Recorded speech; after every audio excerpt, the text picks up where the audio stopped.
Bienvenido, bienvenida al podcast de la energía, un podcast de Álvaro Peñarrubia Ramírez.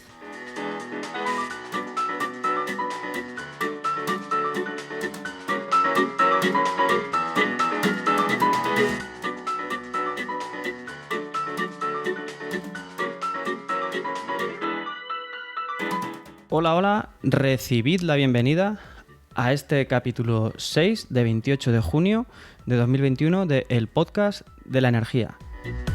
Un podcast de la red Podcastidae, la red de podcast de ciencia, medio ambiente y naturaleza.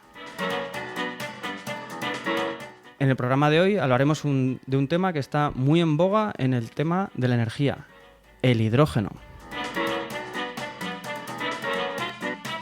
El hidrógeno es un vector energético del que se viene hablando desde hace muchos años, pero que es en los últimos años o incluso meses en los que ha cogido mucho auge, también aupado por los planes europeo y también español de apoyo a esta tecnología.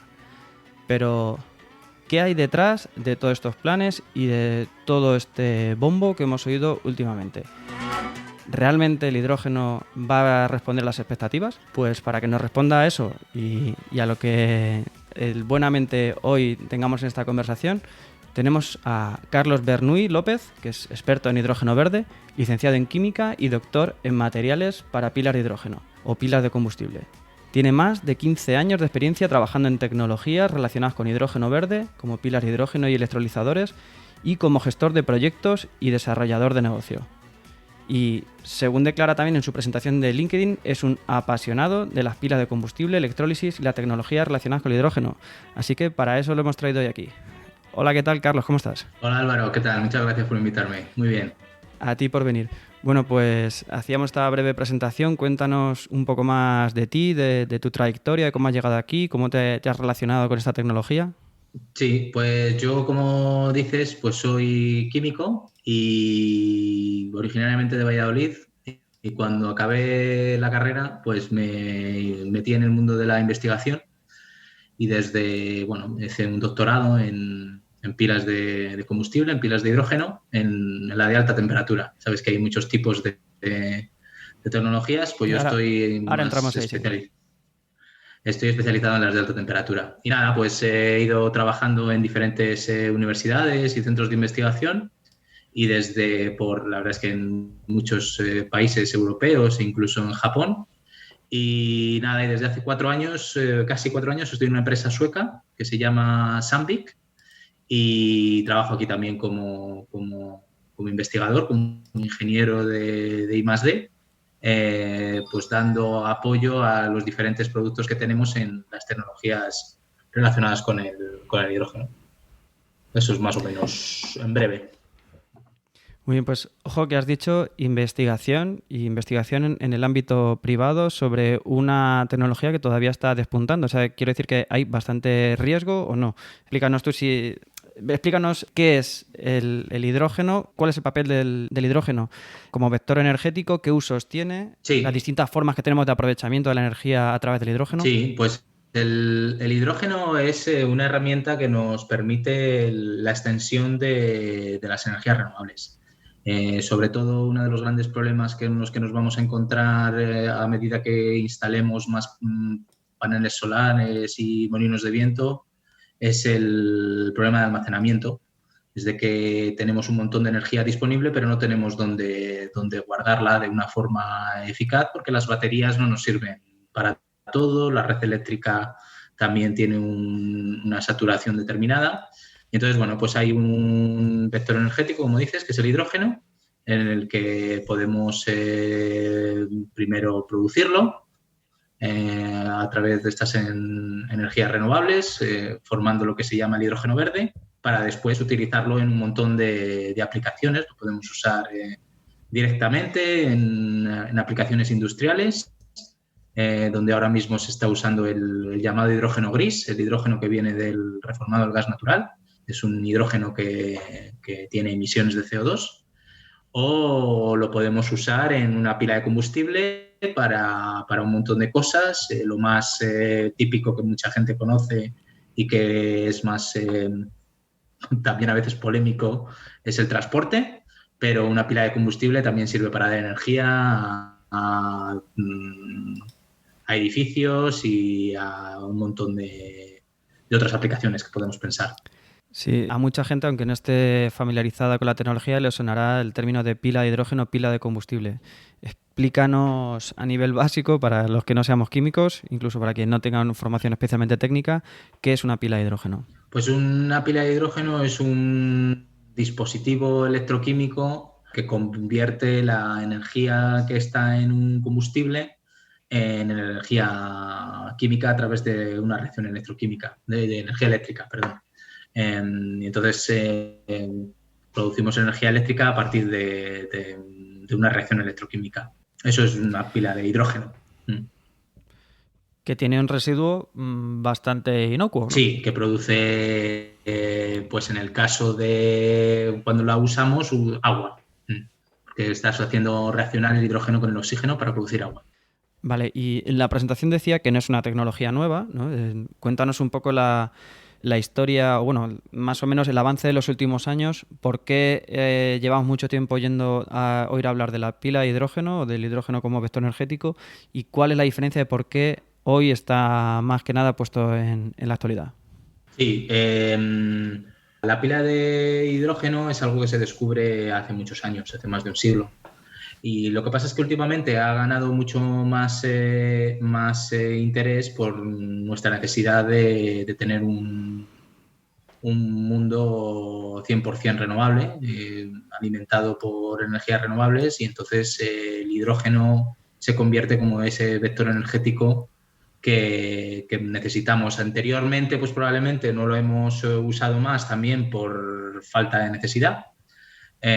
Y porque la tecnología nunca ha sido desarrollada a ese nivel que se necesita para que sea económicamente favorable, que es el principal inconveniente que tiene ahora mismo la tecnología, que la producción de hidrógeno verde pues es todavía cara, también porque la electricidad renovable pues ha sido hasta hace poco pues también algo caro.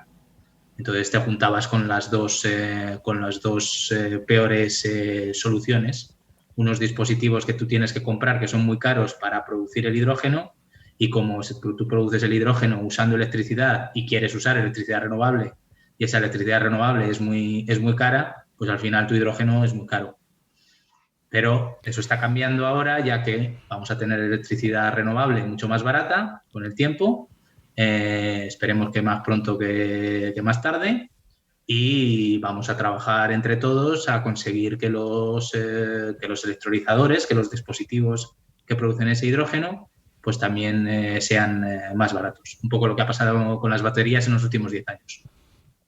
Sí, decías que se va mejorando el precio. En renovables ya ha pasado muy claramente con la fotovoltaica. Con las baterías no ha pasado tanto, y hay tecnologías que también tienen un límite. La eficiencia de los paneles fotovoltaicos, su límite teórico está alrededor del 25%, y si no viene algún salto tecnológico, ese va a ser su tope. En el caso del hidrógeno, ¿hay alguna limitación energética solamente por el proceso de hacerse? Ya sabemos que por mucho que mejore la tecnología vamos a tener ese techo de eficiencia. Sí, uno de los grandes inconvenientes del hidrógeno es que pierdes energía en el camino. Tú primero tienes que producir hidrógeno, que por lo tanto ese hidrógeno estás usando una electricidad con unas eficiencias pues entre un 60 y un 90%, en el mejor de los casos. Luego tienes que almacenarlo, ese hidrógeno, de alguna forma. O sea, es muy raro que tú vayas a usar ese hidrógeno inmediatamente. Pero bueno, vamos a poner que tú lo almacenas. Muchas veces incluso lo tienes que transportar. También ese transporte también lleva unas pérdidas energéticas. Y luego lo usas, que en ese dispositivo, en esa pila de hidrógeno, pues las eficiencias, aunque son altas, comparadas con las eficiencias que estamos acostumbrados con los motores de combustión, pues son eficiencias del 60-70% también. Entonces, una de las críticas que se hace mucho y que no le falta verdad y que no hay que tenerle miedo es que, bueno, pues que a lo mejor el overall, todo el conjunto, pues sí, tendrá una eficiencia del 30-40%.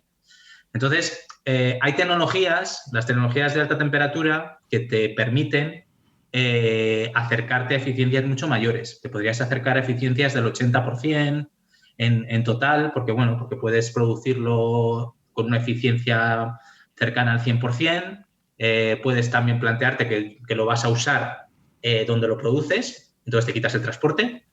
Y usas también una pila de alta temperatura para que tengas mayor eficiencia. Por eso es muy importante que usemos el hidrógeno para aquello que de verdad es útil respecto a otras tecnologías. O sea, no es lo que va a sustituir a todo. Esa es una de las cosas que hay que tener siempre muy claro. Claro, en este sector, como muchos ámbitos también de la vida, se cae mucho en los bandos, ¿no? ¿Tú qué eres? ¿De nuclear, de antinuclear? ¿Del hidrógeno o de las baterías? ¿Del coche eléctrico? Entonces, se establecen estos bandos, y por lo que a ti se te puede seguir las redes sociales en las que eres muy prolífico, ¿no? Tanto en LinkedIn como en Twitter, que después daremos las referencias. Siempre intentas, y no es tu caso, creo que en el hidrógeno es un sector más pacífico. Creo que quizá también el ir de un poco ahora de hermano pequeño, ¿no? Pues a lo mejor también da esa perspectiva, pero creo que sí es muy enriquecedor ese punto de vista que digo que te he leído muchas veces, de no entrar a competir. Sí, sí. De no estamos diciendo que esto va a ser la panacea y va a sustituir a todo. No. Que va a haber un mix complejo en el que si entran las renovables y la fotovoltaica con mucha fuerza, tiene una concentración de la producción, que en la solar sabemos que es a unas horas, pero puede haber nubes, en el viento es más impredecible, y en cualquier caso son generaciones no controladas, ¿no? Entonces necesitamos vectores de almacenamiento, y ahí entra el hidrógeno como las baterías. Entonces, aquí, ¿qué aporta el hidrógeno que no aportan otras soluciones de almacenamiento? ¿Cuál es su ventaja? ¿En qué casos frente al almacenamiento, por ejemplo, en baterías de litio o de otro tipo de baterías? Resuelve el problema que llamamos estacionario, el almacenamiento de semanas, de meses, que a veces es necesario dependiendo de dónde te encuentres. Tenemos que pensar que estamos luchando contra el cambio climático para todo el planeta. Entonces hay muchos casos, yo que vivo en Suecia, pues como te puedes imaginar, las variaciones estacionales aquí son enormes. Y no es lo mismo las placas solares que tienes en verano, con que ahora mismo prácticamente no se hace de noche. Y entonces, claro, aquí pueden estar produciendo muchísimo más energía durante más tiempo que en invierno, donde a lo mejor tengo 3-4 horas de luz, y cuanto más al norte me voy, pues peor. Y claro que hay cosas al norte que necesitan energía y que necesitan descarbonizarse, ¿entiendes? Entonces eso lo podemos aplicar a muchas partes del mundo, y a muchas partes incluso de España, que no todo el mundo vive en el Mediterráneo con 3.000 horas de sol al año. Sí, Galicia también puede tener hidrógeno. Sí, díselo a los de Bilbao, a ver qué te dicen también, ¿no? Sí, bueno, pues referente a esto, uno de los problemas del hidrógeno es precisamente su almacenamiento, que puede ser de diferentes maneras, ¿no? Cuéntanos en qué manera se puede almacenar el hidrógeno y cuáles son los factores limitantes. Sí, pues ahí soy menos experto. Yo soy más experto en la producción y en el uso del hidrógeno por medio de los dispositivos. En el almacenamiento espero no decir muchas burradas, pero el principal problema es que hay que hacerlo a alta presión, y bueno, pues se requiere energía. Entonces, lo podemos almacenar a menos presiones, lo que pasa es que nos ocupa mucho espacio, ¿no? Entonces, por ahí es donde tenemos los problemas. Por ejemplo, en los coches hay que tenerlo a 700 bares, eso son presiones muy altas, pero bueno, en algunas otras aplicaciones sí que podemos hablar de almacenamientos a menos presiones, pero que son considerables. Y es un desafío que hay que dirigir. Entonces, también se está hablando últimamente mucho del uso de hidrógeno líquido. Hidrógeno líquido como una forma de almacenamiento, que además parece ser que aunque hay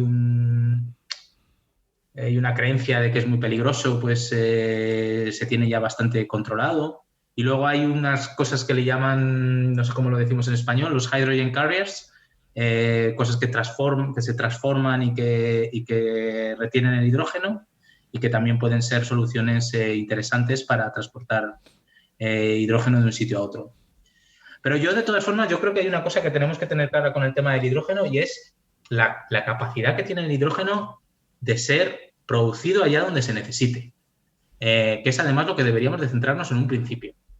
Y luego, cuando nos sobre, ya veremos lo que hacemos con él. Pero estamos yendo a veces demasiado rápido, ¿sabes? Como estamos ya pensando en que vamos a tener muchísimo exceso de hidrógeno, como con la electricidad renovable. Que también, no, es que nos va a sobrar. Bueno, de momento no nos sobra. Solo hay que ver los precios de hoy de la electricidad en España, que no sobra. Así que... Pues entonces, oyéndote, ¿descartamos o ponemos como un uso no principal el del transporte? ¿O el transporte ligero, al menos? Sí, no, yo creo que es un uso que puede dar uso, pero sí, el transporte ligero quizás menos. Va a ser para usos muy... Pues, coches, o sea, estamos hablando sí, de claro. para un coche. Pero para un coche depende quién.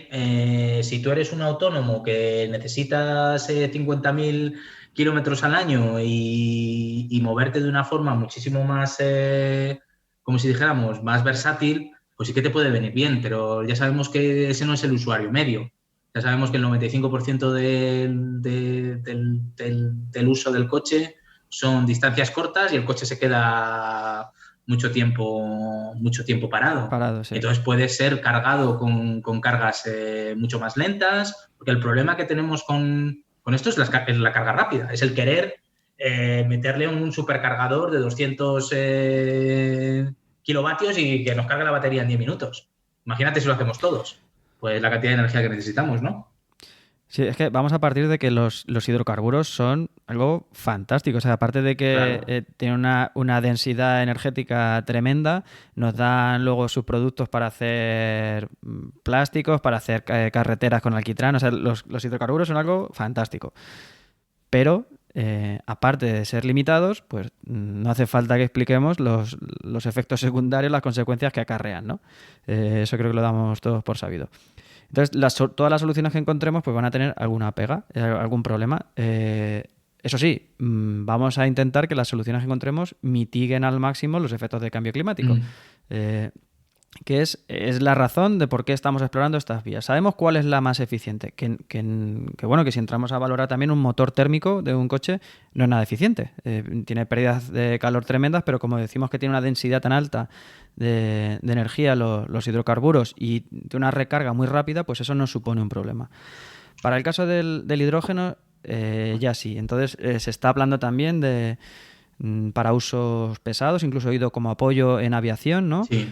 Sino como fuente principal, también para barcos, pero el problema que tenemos es que son autonomías grandísimas, hay semanas sin repostar y el almacenamiento supone un problema. ¿Cómo ves ahí la perspectiva? Hemos hablado del transporte ligero, en el pesado, ¿qué perspectiva le ves? Yo en el pesado yo creo que sí que se puede imponer el hidrógeno por carretera. O sea, en el pesado por carretera yo creo que sí que probablemente, porque además los sistemas de hidrógeno son menos pesados que las baterías. Las baterías son muy grandes, son muy pesadas, ocupan espacio. Que al final un camión lo que quiere es tener espacio disponible y peso disponible para cargar, que es para lo que vale. Y entonces ahí es donde yo creo que el hidrógeno sí que tiene una ventaja competitiva, igual que los autobuses de grandes distancias, incluso autobuses urbanos que hagan grandes distancias. En algunas ciudades pueden flotas, carretillas, este tipo de cosas que tienen una gran utilización.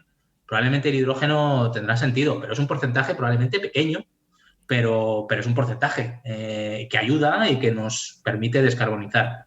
En los barcos yo creo que es más probable que veamos amoníaco, que es más fácil y yo creo que es por ahí por donde los barcos acabarán descarbonizando o electrificándose. Y en los aviones, pues me imagino que habrá una mezcla de combustibles sintéticos, algunos quemarán hidrógeno si son capaces de producir turbinas que quemen hidrógeno de forma de forma eficiente. Habrá una mezcla también. Vamos a hablar un poco de eso también. Yo hace unos pocos meses descubrí, no lo sabía, que el hidrógeno también se quemaba. Era a cuenta de una polémica que hubo en Twitter, no sé si la viste, no sé qué perfil era, que hablaba sobre la comercializadora en la que participa Greenpeace, o que impulsó, pero que ahora es un socio más de Greenpeace Alemania, que comercializaba hidrógeno producido por sus instalaciones renovables y lo inyectaba en la red de gas. Lo que pasa es que esa aportación era bastante minoritaria y la crítica era que vendían, una ONG como Greenpeace vendía gas natural. Entonces su defensa era que entraban como un actor más, que hay gente que ya lo tiene como fuente de calor, que evidentemente impulsaban la transición hacia la electrificación, pero que mientras tanto hacían unas pequeñas aportaciones de hidrógeno a la red. Y entonces ahí, a donde iba, es que descubrí que el hidrógeno también se quema, que es compatible con las redes de gas natural, no sé si haciendo alguna adaptación. Y entonces, ¿qué futuro, qué viabilidad, o si ves que tiene sentido utilizar el hidrógeno para quemarlo? ¿Cómo ves esa aplicación? Pues ahí es donde, dependiendo del tipo de aplicación. Al parecer, para aplicaciones industriales, pues donde usan donde necesitan muchísima energía, pues tiene sentido. Pero, por ejemplo, para una casa, pues menos, porque hay soluciones mucho más eficientes, como toda la aerotermia y todo este tipo de sistemas eléctricos que son más eficientes. Entonces, Claro, primero, o sea, podríamos partir de qué aplicaciones pueden prescindir de quemar, ¿no? Que si podemos usar claro, bombas de calor, como has nombrado, aerotermia, geotermia, ese sería un primer paso. Vamos a quitar lo que no necesita quemar porque eso es lo menos eficiente. Como mucho vamos a tener un 100 y poco rendimiento si se trata de calderas de condensación, pero con las bombas de calor aerotérmicas estamos llegando a un 400%, o incluso la geotermia más, o incluso combinando recuperación de calor entre el agua caliente sanitaria y un aire acondicionado, pues hay ahí sí. hay COPs que llegan hasta 7. O sea, Sí, yo creo siete ahí, unidades térmicas. ahí el debate es el de siempre. El debate a lo mejor es, como muchas veces yo sí que planteo a veces un poco también para crear un poco polémica y que se hable un poquito del hidrógeno, pero un poco cuando hablamos de que el hidrógeno en coches ligeros, coches que vemos en la calle, los más normales, que tienen menos sentido. Pero uno se pregunta si no deberíamos también impulsarlo para que sustituya de una forma más rápida los coches de combustión, porque podría ser como una segunda opción. Lo que pasa es que uno escucha gente con un argumento también favorable, de decir, bueno, sí, pero eso también estaría empujando a producir mucho hidrógeno verde, que es más ineficiente que usar la propia electricidad directamente. Y puede ser que por ahí es donde haya que jugar. Entonces, en el caso del uso del hidrógeno para quemarlo, yo creo que nos podemos encontrar ante el mismo dilema, ¿no?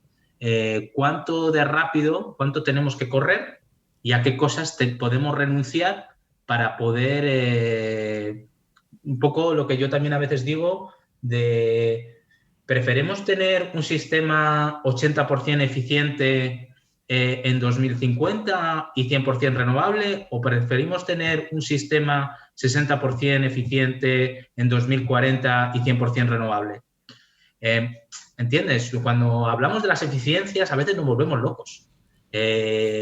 Con el buscar lo más eficiente, sí, cierto, pero no siempre tenemos que sobre todo, dejar de lado tecnologías que nos sirven para el objetivo final, que al final es la lucha contra el cambio climático. O sea, el objetivo final no es tener un sistema 100% eficiente, es luchar contra el cambio climático. Sí, este planteamiento que estás haciendo es importante. Es decir, nos esperamos a tener una red de cargadores de coches eléctricos bien definida, bien montada, a tener una de hidrógeno que llegue a todos los puntos del país, a tener todas las viviendas con aerotermia. Pues hay que avanzar en todos los frentes, Claro, porque tenemos prisa. Por eso te digo. Entonces, lo que podamos avanzar en cada uno de ellos, bienvenido será, ¿no? Por cada gramo de CO2 que dejamos de emitir, será bienvenido, ¿no? eso sin perjuicio de que vayamos trabajando por aquellas que más eficientes resulten, pero Sí, sí, al final, como dices, sin dejar ninguna. sí, y está claro que hay que no ser ingenuos y saber cómo funciona esto y que cada uno va a promover sus intereses. La industria automovilística se encuentra ante el mayor reto de toda su existencia y se encuentra ante el dilema de tener que abandonar lo que le es más rentable. Entonces, claro, ¿qué va a hacer? Pues hacerlo lo más tarde posible. Pues esto es lógico. Es que ¿quién no lo haría? Tú tienes... Sí, sin que sea el coche eléctrico ninguna panacea, ni Tesla, que sea ni Elon Musk muy de mi devoción, pero es verdad que ha sido un empuje, ha sido un estirón Sí, a la sí. industria. Creo que si no aparece, si no entra con esa disrupción de coches relativamente accesibles, con muchas comillas, ¿no? Pero la industria automovilística iría todavía mucho más despacio de lo que está yendo. Sí, sí, sí, está claro, está claro. La industria automovilística se está reinventando y bueno, va a sufrir mucho. Mm. Bueno, pues si te parece, vamos a aprovechar aquí, hacemos un parón, hacemos la sección de ¿sabías qué? Y a la vuelta continuamos hablando de hidrógeno. Muy bien. ¿Sabías qué? ¿Sabías que el hidrógeno es el elemento más abundante del universo? Aparece como elemento fundamental, por ejemplo, en las estrellas en estado de plasma. Supone un 74% de la masa del universo. En la atmósfera terrestre ya cambia bastante. El hidrógeno representa 0,55 partes por millón. Es decir, un 0,0000055%. Muy poquito. Si tuvieras que dibujar un átomo de hidrógeno, probablemente dibujarías una bolita para un protón y un neutrón y otra para un electrón. Pues esa no es la forma más presente en la naturaleza. El átomo de hidrógeno tiene 3 isótopos. Recordemos que los isótopos son los átomos del mismo elemento cuyos núcleos tienen una cantidad diferente de neutrones, pero comparten el mismo número de protones. El isótopo más frecuente del hidrógeno es el protio, o hidrógeno 1, que tiene un único protón y ningún neutrón. Supone en la naturaleza un 99,985% de la presencia de hidrógeno, prácticamente todo. Después viene el deuterio con un protón y un neutrón y el tritio, que tiene un protón y 2 neutrones. Y ahora que conocemos un poco mejor quién es el hidrógeno, seguimos hablando de él. Bueno, pues vamos a continuar. Hemos hablado de aplicaciones sobre todo en el transporte, en el pesado, en el ligero, pero tú has nombrado también algunas otras más. Yo leía esta semana una noticia de que una empresa iba a hacer unas promociones con instalaciones de hidrógeno domésticas.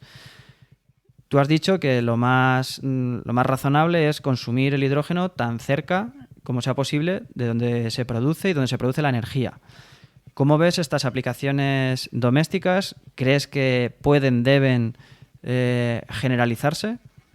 Pues depende una vez más de tus requerimientos energéticos.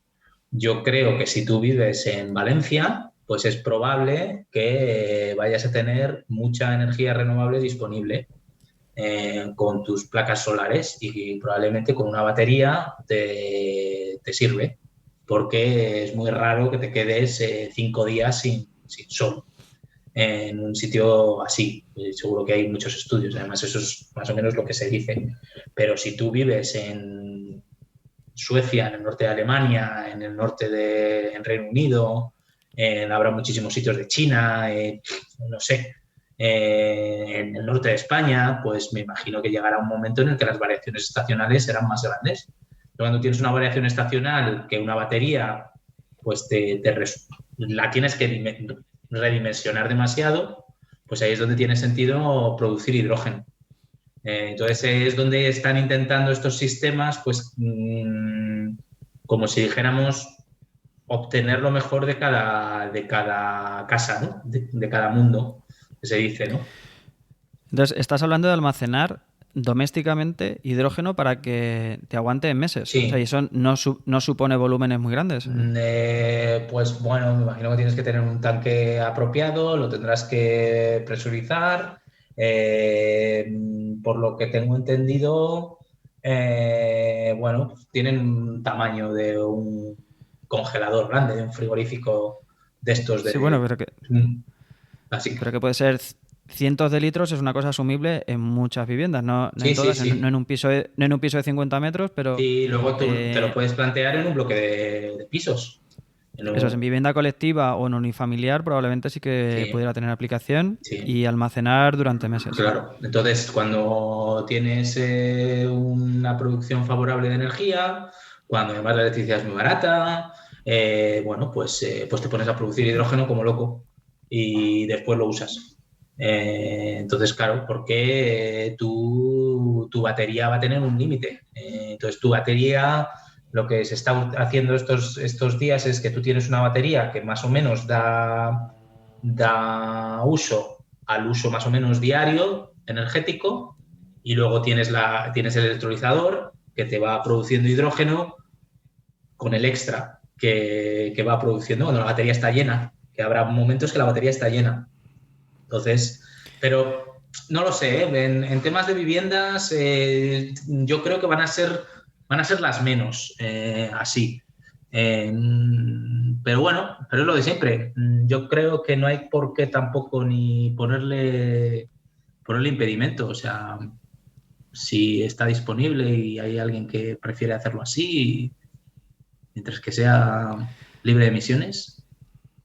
Me gustan las respuestas que das que no son sí o no, porque eso evidencia que no hay soluciones No, sencillas y de que tu posición también es crítica y no caemos en esos bandos que decíamos antes, no, pues no. sí vale para cualquier aplicación o para esta es la fenomenal, es la mejor. Y dice, no, vamos a ver el estado de la tecnología en ese momento y vamos a ver tu demanda, vamos a ver tu situación concreta y vamos a ver cómo están muchas más cosas, ¿no? Entonces, eso creo que enriquece mucho el debate y que es necesario.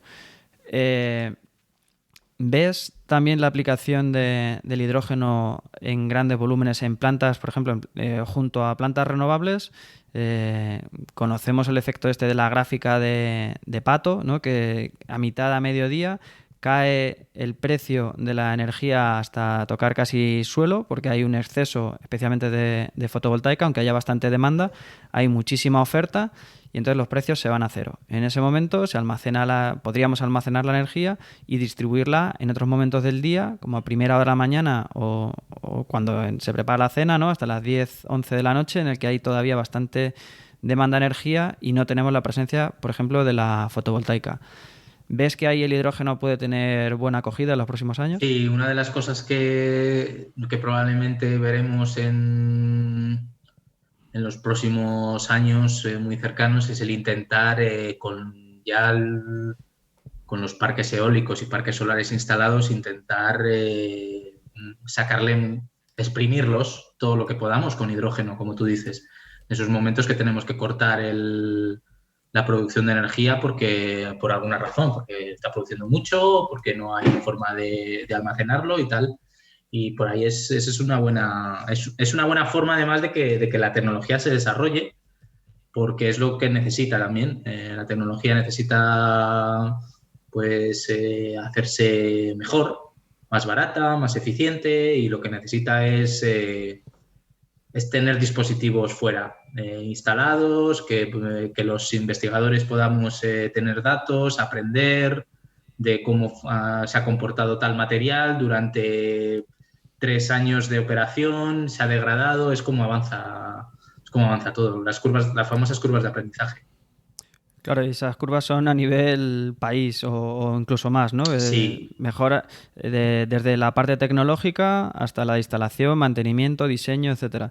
Yo oí una frase cuando el recorte a las renovables del año 2008 fue, por ahí. eh, que decía que le habíamos pagado a nuestro hijo o nuestra hija la carrera hasta el último año y pendiente de hacer el fin de carrera le hemos quitado. Sí, sí. Entonces, eso fue lo que pasó. Se maduró un sector muy potente desde el diseño hasta la instalación y mantenimiento y cuando estamos en el punto álgido y cuando ya el precio de la producción está empezando a bajar y podía ser realmente rentable, entonces nos retiramos del mercado. Sí.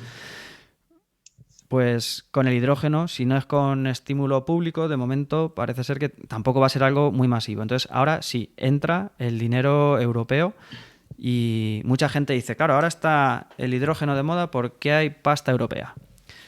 ¿Qué conoces tú de, no sé si lo tienes estudiado, el plan Sí. a nivel de Unión Europea, el Green New Deal, todos estos planes? También, como tú estás fuera de España, no sé si el seguimiento que le haces también a la actualidad aquí en España, Sí, también sí. el Plan Nacional del Hidrógeno, si lo conoces, si nos puedes Sí, contar sí, algo de lo estos conozco porque estímulos públicos. además yo realicé algunas aportaciones al plan y hay cosas que me parecen muy interesantes. Y el plan como tal, yo creo que es un plan bastante ajustado a más o menos el uso razonable del hidrógeno.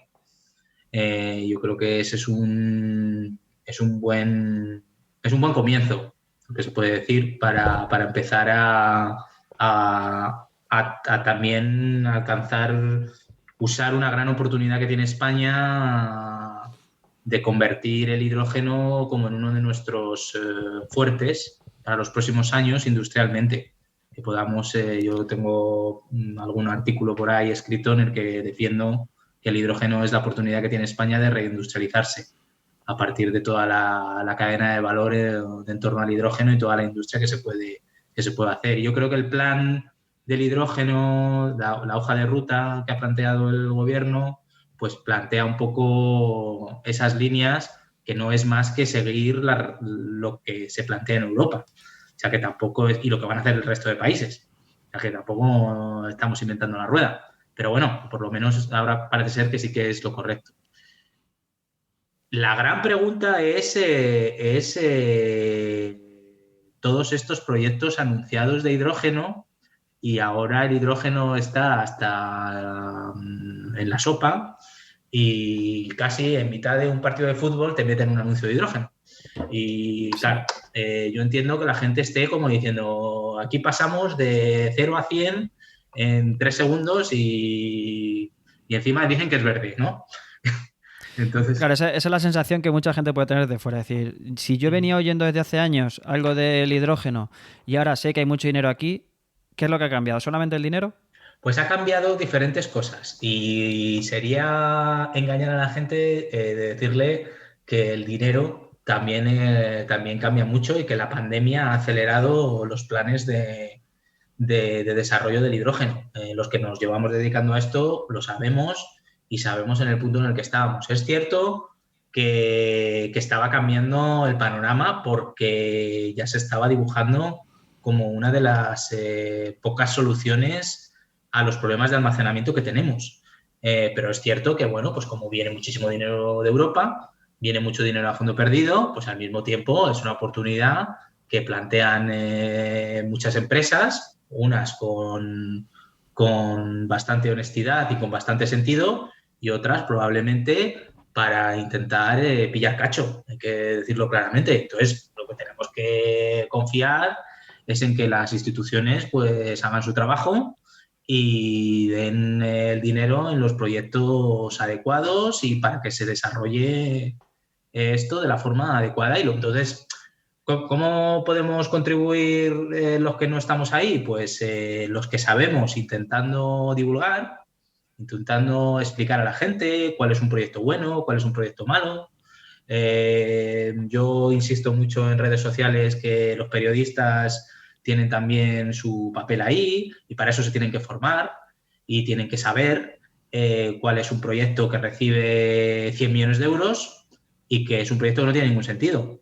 Y que lo denuncien si eso pasa, que no sabemos, que nos estamos poniendo la venda antes de la herida, que a lo mejor todo el dinero se va a repartir de forma correcta porque ya nos han dado muchas hostias.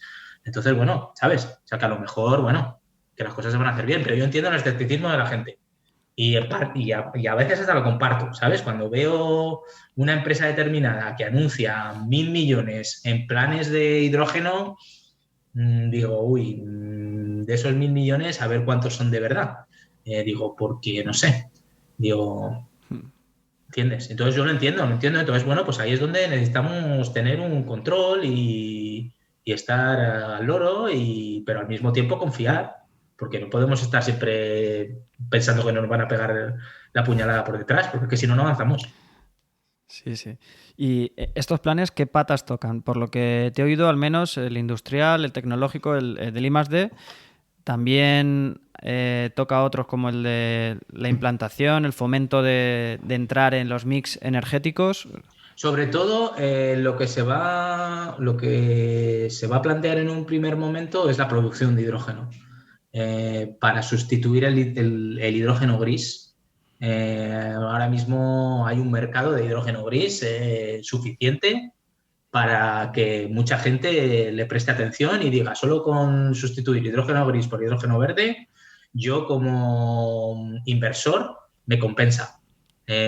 Sí, y estamos hablando no solamente de aplicaciones energéticas, que son las que estamos hablando aquí, ¿no? En la industria se utiliza en muchos procesos. Sí, por eso te digo que eso es por ejemplo, todo el tema del acero.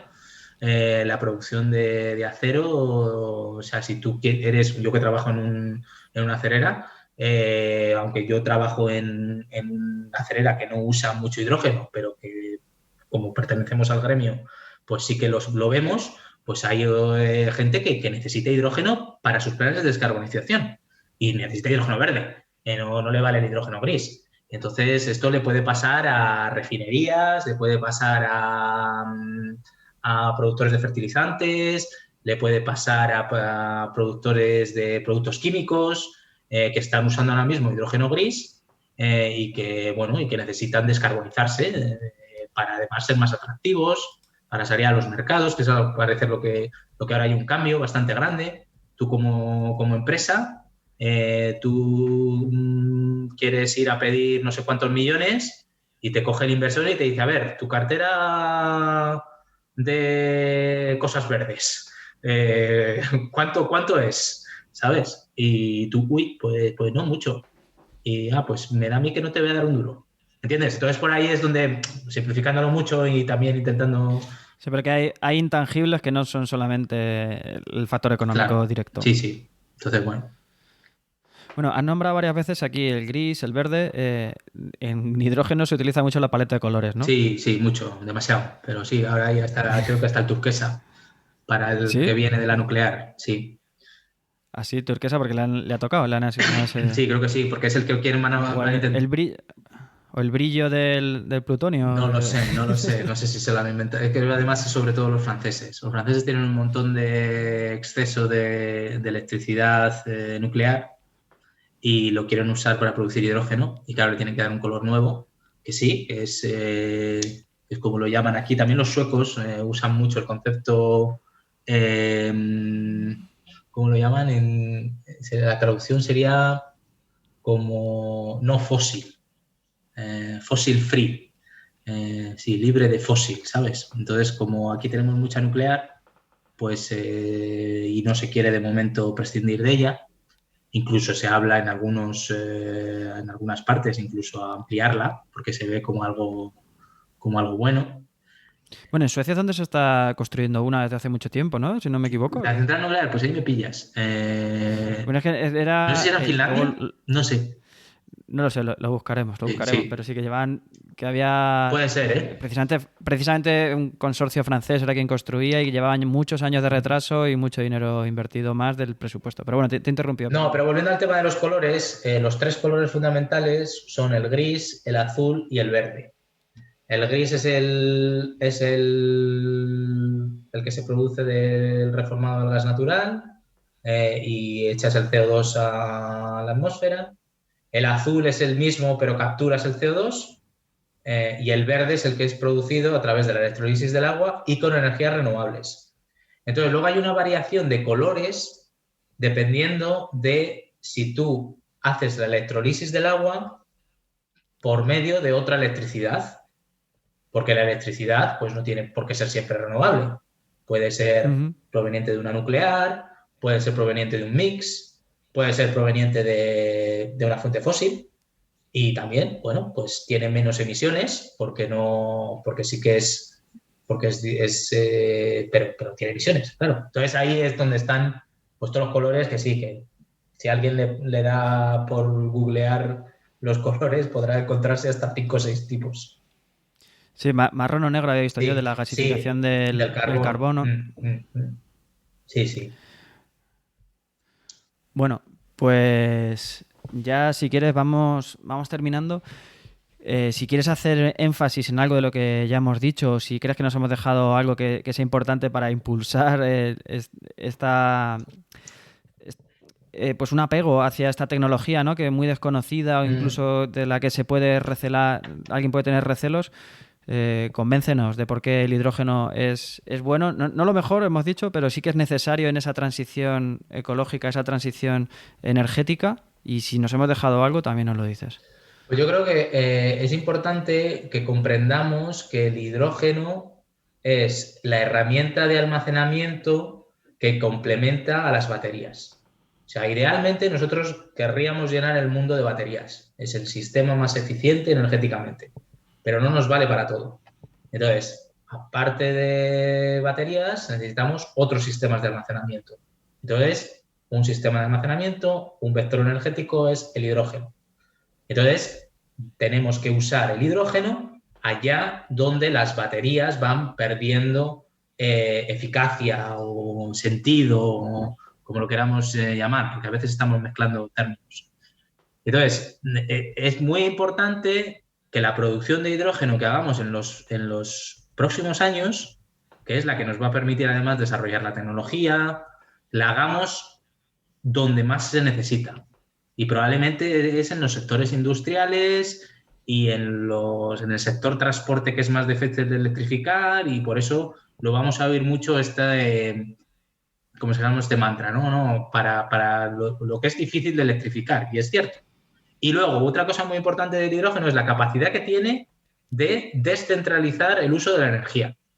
De que tú, como industria, que estás necesitando hidrógeno, puedes coger y montarte tu electrolizador en tu industria para que te produzca el hidrógeno que tú necesites. Y te lo construyes del tamaño que tú necesites. No necesita que sea más grande porque es más eficiente o no. Eso ya cada vez va siendo menos cierto. Eso era antes, cuando los precios eran distintos y teníamos pocas tecnologías disponibles. Y eso hoy día es rentable por encima de pedirlo que te lo traigan presurizado en camiones o en cualquier otra manera. Y es más eficiente.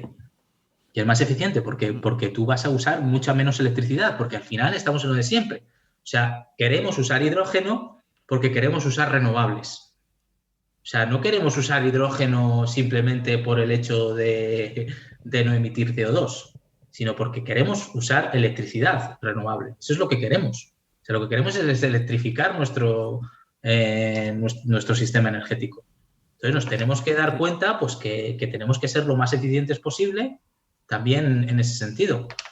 No siempre hay que tener en cuenta de que vamos a coger la electricidad de la red y ya veremos cómo la red se las apaña para ser renovable, ¿no?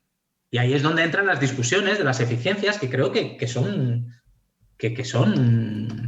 buenas, que tenemos que seguir teniéndolas. Y intentar huir de los fans de unos y los fans de otros que no aportan, pero sí, y ver en qué cosas. Yo, por ejemplo, el otro día en Twitter hablaba con Pedro Fresco de los taxis y de los taxis de Madrid. Y yo le decía, bueno, que el hidrógeno tiene mucho más sentido. Y entonces él me decía, bueno, dependiendo del tipo, llegábamos a la conclusión dependiendo del tipo de taxi. Porque si tú eres un taxista, que tú tienes tu taxi parado muchas horas, pues a lo mejor pues ahí sí que te merece la pena una batería. Y bueno, y tienes unos cargadores semirápidos que no son tan grandes, que te permiten continuar otros 150 kilómetros, que es a lo mejor lo que necesitan. Pero si tú tienes un negocio de taxis con un solo coche que le quieres tener 24 horas funcionando, por lo que sea, por otro modelo, ahí probablemente lo que tú vas a necesitar es hidrógeno, si tú quieres tener ese coche las 24 horas funcionando, porque la batería no te lo permite. ¿Me entiendes? Entonces, yo creo que son discusiones que nos ayudan a saber, pues para esto batería, para esto hidrógeno. Mira, una cosa a la que no hemos entrado, y lo digo, no he buscado la información, es solamente una percepción, es el análisis del ciclo de vida, que creo que aquí el hidrógeno también gana. Hemos dicho que el residuo de la actividad es agua y que no sé si genera algún otro subproducto y qué materiales se utilizan para fabricar un electrolizador. Lo que sí que sabemos es que las baterías, actualmente las más utilizadas, quizás las de litio, pues tienen que venir de una cantera a cielo abierto, probablemente, que hay muchos impactos. Sabemos que hay rechazo social a la minería en cielo abierto, sobre todo si nos pilla cerca de casa, sobre todo. Sí, sobre todo. Si es en otro país y está al sur, pues quizás nos dé más igual. Bueno, lo digo irónicamente. Sí. Pero bueno, que si buscamos en Google cómo es una batería de un Tesla por dentro o de cualquier otra batería de litio, vemos que son pilitas pequeñas, son como una triple A, una doble A de estas que tenemos en casa, no recuerdo cómo se llama el nombre estándar, pero bueno, para que hacernos una idea, ¿no? Las pilas del mando, pues todo el fondo del coche está lleno de esas pilas. Eso genera unos residuos de muy difícil gestión, que a lo mejor va directamente a un vertedero de alta seguridad metido en un bote y ahí se queda por los restos. Entonces, ahí no hay ningún tipo de ciclo de los materiales, es residuo puro y duro y sin tratar. Entonces, creo que aquí es otro punto a favor del hidrógeno. Sí y no. Vaya. Creo que hay estudios que dicen que todo el... Yo creo que hay que ser honestos también aquí. Y por eso es muy importante, yo como investigador que soy, que desarrollemos mucho la ciencia del reciclaje y que aprendamos a reciclar nuestros sistemas electroquímicos, ya sea una batería o ya sea una pila de combustible o ya sea un electrolizador, de la mejor forma posible. Porque vamos a ser capaces de recuperar muchos de los metales que usamos y que no van a ser... y que cada vez van a ser más preciados, por mucho que tendamos a usar materiales abundantes y sí, va a ser la tendencia, pero todavía usamos mucho cobalto, usamos en el caso de las baterías mucho cobalto, mucho litio y en el caso de las pilas de combustible y los electrolizadores mucho platino, mucho iridio, por ejemplo. Y a eso hay que recuperarlo, ¿entiendes? Entonces, puede ser que tengan en el ciclo de vida emiten menos CO2 y hay estudios hacia un lado y hacia otro, pero una vez más, yo creo que son polémicas a veces que no merecen mucho la pena entrar en eso. Las necesitamos. Vamos a trabajar para hacerlas lo mejor posibles. Igual que hay empresas que, aunque parezca mentira, y hay gente que no se lo crea, de que se dedica a hacer minas sostenibles y a que la minería sea una cosa también lo más respetable con el medio ambiente, porque necesitamos los metales, porque necesitamos seguir explotando nuestros recursos naturales. No podemos vivir sin ellos. Entonces sí, podemos entrar en el debate de que necesitamos menos, sí, bien, vale, pero seguimos necesitándolos y necesitamos seguir extrayéndolos de una forma lo más sostenible posible. Por ahí también hay empresas que están trabajando en ello, no por apuntarme tanto, pero la mía es una de las empresas que más invierte y que más se investiga en hacer minas lo más sostenibles posibles, poniéndose además unos estándares éticos muy altos de no negociar con ciertos negocios porque no son éticos. Entonces, por ahí también hay mucho que jugar y mucho que aportar, ¿sabes? Un poco hay que creérselo, yo creo que es eso. Nos tenemos que creer el tema de la sostenibilidad, de la lucha contra el cambio climático y de ir todos hacia el mismo objetivo y dejarnos los apriorismos de las guerras entre tecnologías, ¿sabes? Pues mira, nos quedamos con esto último, que también es más o menos como empezamos. Y nada, si quieres añadir algo más y si no, lo vamos a dejar aquí. Aquí, perfecto. Muchísimas gracias por haberme invitado. Nada, antes de cortar, dinos dónde te podemos encontrar para seguir esta divulgación acerca de esta tecnología. Pues lo más fácil es en Twitter, @carlosbernuy. Y ahí podéis tener un enlace a mi canal de YouTube, que tengo algún vídeo divulgativo y la verdad es que llevo tiempo sin publicar alguno, pero mi idea es explicar un poco más las tecnologías y hacer un tema un poco pues para que la gente lo comprenda, y también tenía ambición un poco de ir un poquito más allá, pero me falta tiempo. Pero sí, sobre todo a partir de ahí. Bueno, y si no hablas tú, te reclamamos el resto, porque en otro podcast de esta red, en Actualidad y Empleo Ambiental, ya estuviste. Sí.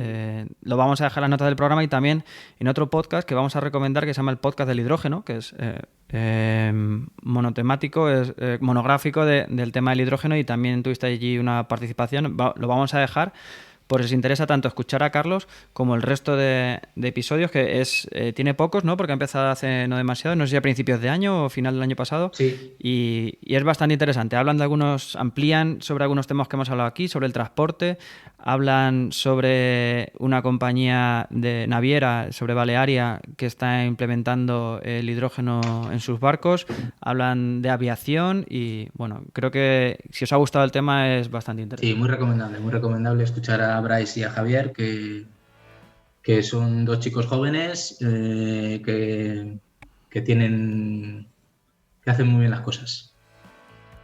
Muy bien, pues lo hacéis muy bien muchos en divulgar sobre el hidrógeno, y ojalá que sea una tecnología no que nos salve, sino que nos ayude a poner Exactamente. otro poquito más, otro granito más que sume para lo que realmente es importante, para mitigar los efectos de este cambio climático que estamos viendo. Hay unas ventiscas tremendas, un huracán en Galicia esta semana hemos visto, cuando estamos grabando. Y nada, pues lo dicho, que el hidrógeno ha venido para quedarse y para sumar. Sí, y también mucho ánimo a ti, Álvaro, y con este podcast, y que sigas, que también aportando tu granito de arena, yo creo que haces una gran labor. Así que pues adelante. Nada, muchas gracias, nos volveremos a encontrar. Gracias. Muy bien.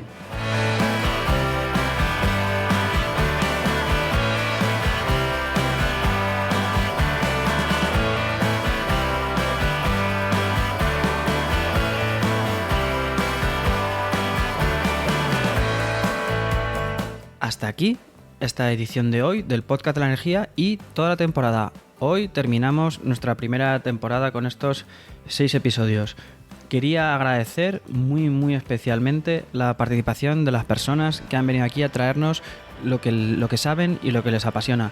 Quería agradecer a John Domínguez, que vino en el segundo programa para hablar de impactos ambientales en las renovables, a Rocío Piqueras, que nos habló de esa joya industrial y tecnológica que es la central hidroeléctrica del Molinar, a Simona Sacripante, que nos habló de cómo se fijan los precios de la energía y esa cosa tan complicada que es el mercado eléctrico, y hoy a Carlos Bernuy para hablarnos sobre hidrógeno.